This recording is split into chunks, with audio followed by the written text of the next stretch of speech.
I sat down to speak with R.A. Salvatore about one of the most remarkable things in his writing, how he describes combat, and also why D&D is currently seeing a resurgence. When I write the Dritz books, I am very much aware of the fact that 9-year-olds, 10-year-olds will read them.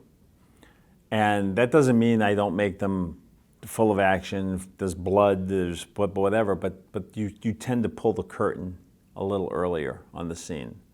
When I'm writing my Demon Wars books, don't let kids read that until they're older, or at least until you've read it, and then if they get corrupted by it, that's on you, not me. I play hockey.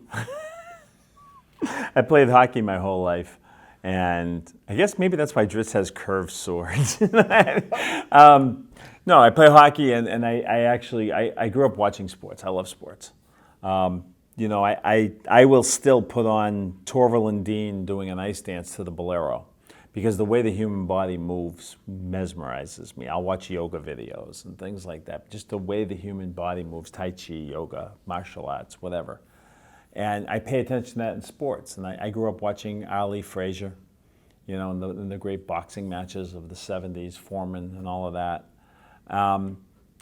And in high school, I was in a boxing club, and I paid my way through college as a bouncer in all the local bars.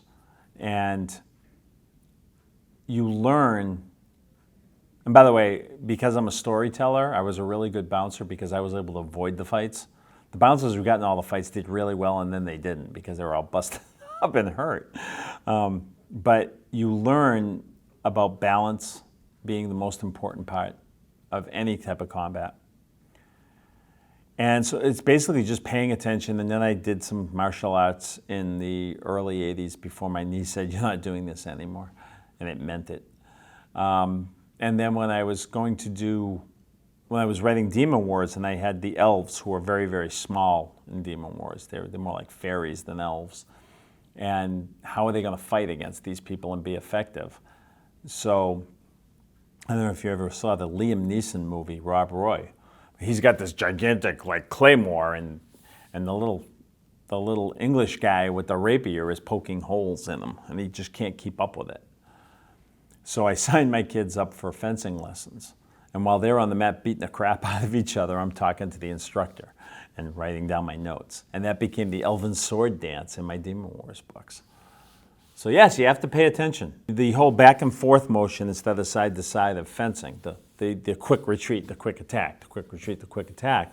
And the elves had a metal called dark fern, and that they knew how to get. It basically grew in these ferns, and they would be able to extract the metal piece of it. And so their weapons were finer. They were very slight, very light, but very strong. So you might have the armor, but they became good enough to poke through the seams in that armor, and you're not going to catch up with them. Because if you've ever seen an actual fencer at play, a really good one, I mean, we're talking about people who are watching for you to blink so they can get you before you open your eyes on the other end of the blink, right?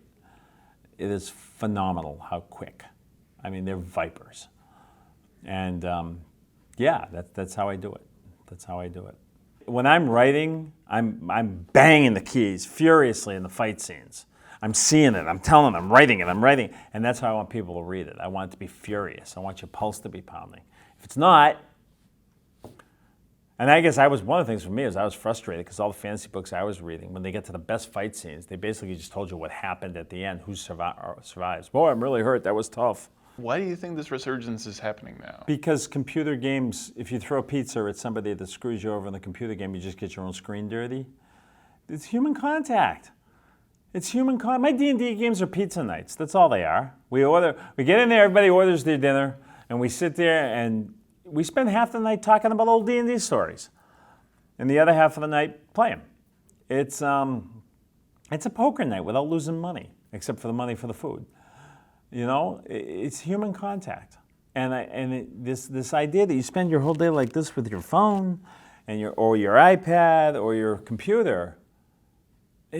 I don't think most people, if they can discover to actually be in a group where you can feel comfortable with people with whom you feel comfortable enough to look them in the eye, to yell at them when they tick you off, to cheer them when they do something funny or good.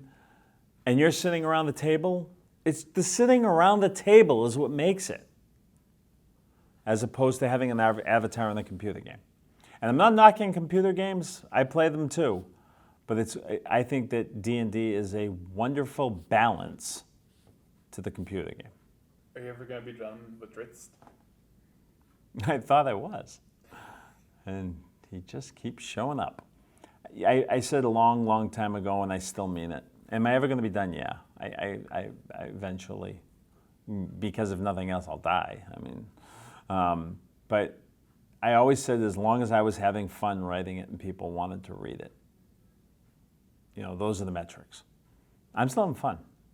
I had a blast writing Timeless, and I'm just starting the second book now, and I'm having a lot of fun with that already. So I can do my Dritz books and takes me back to when I was in my 20s and writing the first Dritz book. And then I can do my Demon Wars books, and I can go different places with those than I go with the Dritz books, if I so choose. And it's a nice balance, and as long as I'm having fun and people want to read it, I don't see why I'd stop. Thank you, R.A. Salvatore, for being on D&D Beyond. I'm Todd Kenrick, your host. Thank you for watching.